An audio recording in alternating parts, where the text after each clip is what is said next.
In this video, I will go through how to set up the VirtualBox on a Windows PC. The SDB laptop that we have made for headquarters has already been set up, and you do not need to do it. This instruction is first for if you want to install the same setup on a different laptop. So now I am at a laptop where I have nothing installed at all and I'm ready to start. I have written up 7 points that I should follow. The first point that you need to do is to check in the BIOS that virtualization is enabled.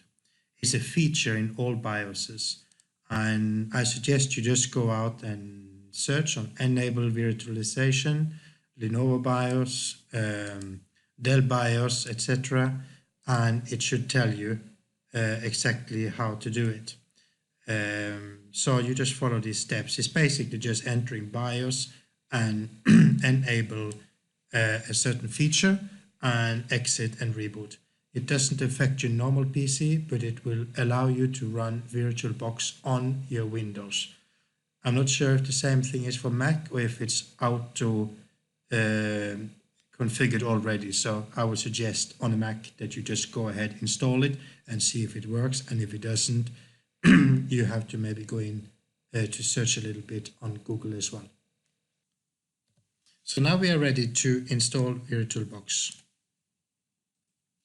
On the SDB laptop that you have received, you have got a folder on the desktop that contains these 3 folders.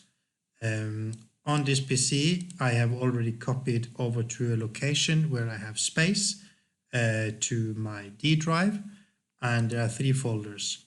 There is a VirtualBox for Windows that consists of VirtualBox 5.2, and there's an extension pack that we also need to install.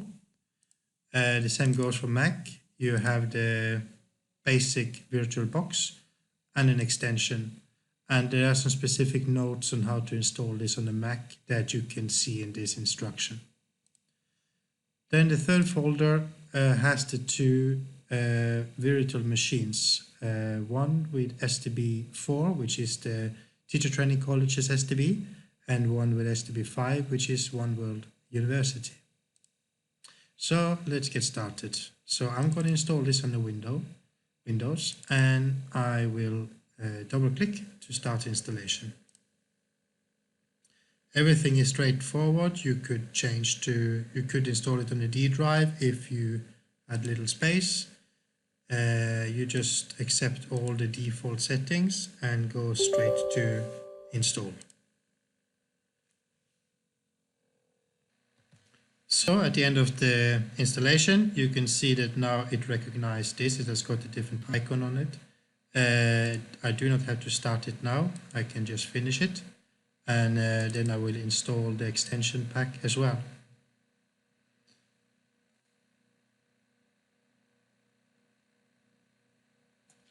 I have to read instructions. I agree. And the extension pack is getting installed. Has been successfully installed. So now virtual machine has been installed, and we are ready to import the machines. So we have installed the VirtualBox. We have installed the extension pack that will enable copy paste between machines. We are missing point number 4, so that we can do now. Install an additional plugin within VirtualBox for share drive to work. So I actually have to install the machines first, so let's do that first. SDB servers, so let's install XP in this case. So what I do is to double click on it.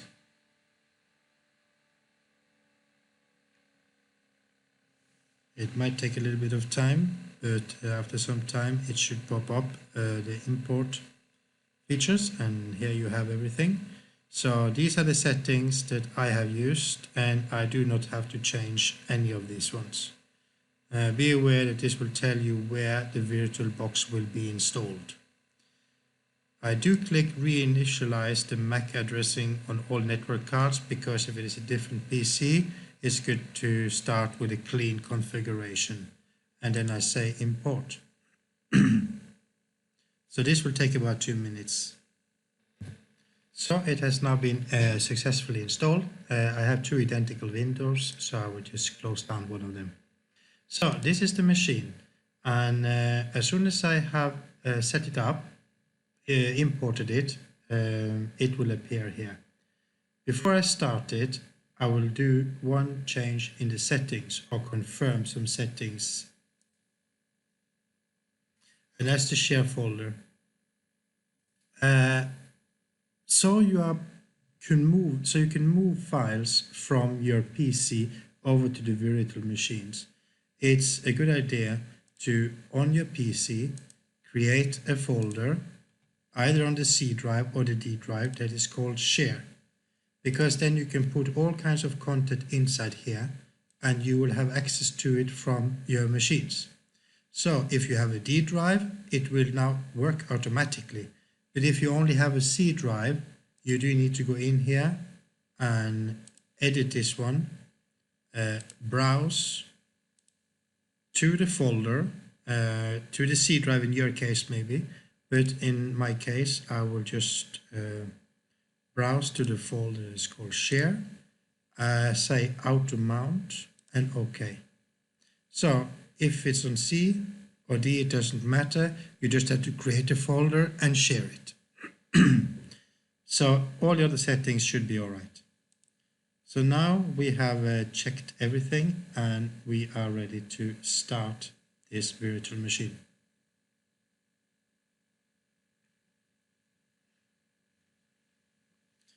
I will just pause it when it starts up.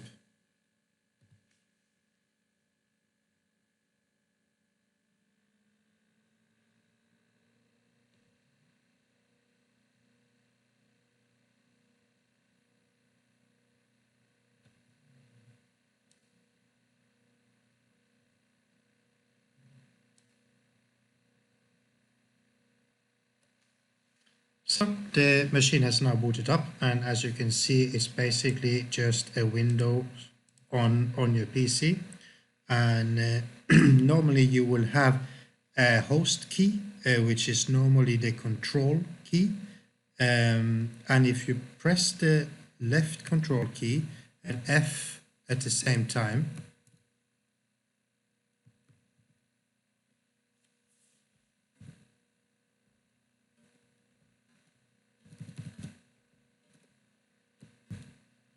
sorry, on my PC is the right control key, but on the PC I've set up for Africa, it's the left control and F. That will toggle between full screen, and again, control and F, you are back to window. Control and F, you are back to the PC.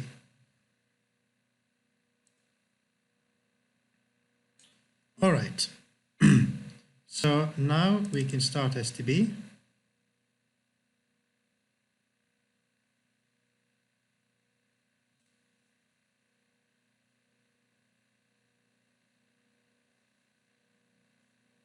Username, you write administrator. Okay, and SDB has been set up.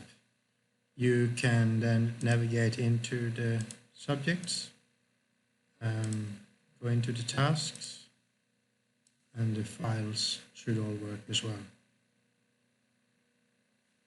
So at any point that you are working within the virtual machine, you can press the control key and F to minimize the window, and you're back to your own PC. Again, you can just start it, control F, and you have full screen again. So that's basically how it works. We talked about one thing that we have to set up, and there's one package we're missing. Oh, this is actually working already. So anyway, let's complete the setup because it might be needed for something else. So when you have your machine open, you go to Device, Insert Guest Additional CD Image. This will basically insert a kind of virtual CD-ROM with a little extension pack on it.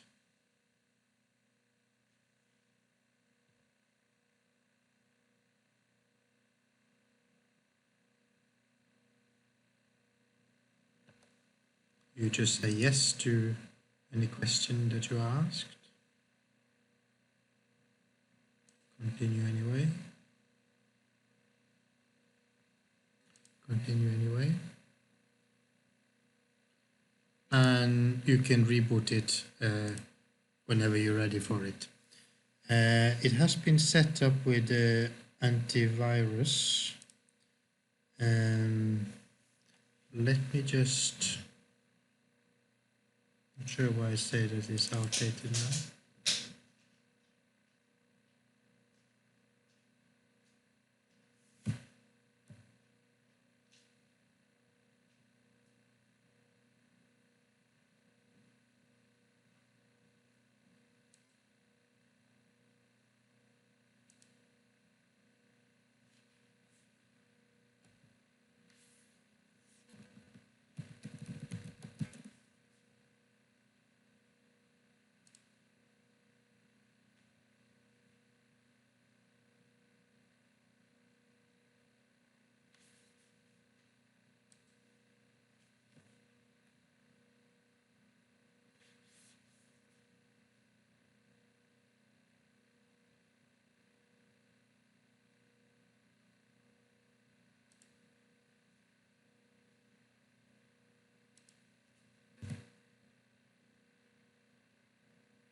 So I was just checking if internet was working on the virtual machine, and it should work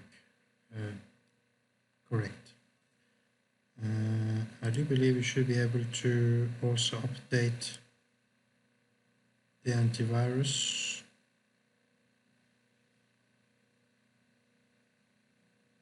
So in this sense, keep this updated as well, as you know, the virtual machine is on the network just like everything else. So don't use it for a lot of strange things on the internet, but always make sure that the antivirus program is up to date. So that's basically how you install the virtual machine. And I will not switch it down now, but in principle, when you get to the second server, you do exactly the same thing. You double click on it, you import the settings. When it's imported, you start up the machine, and SDB should work in exactly the same way. So good luck with it, and hope it works for you.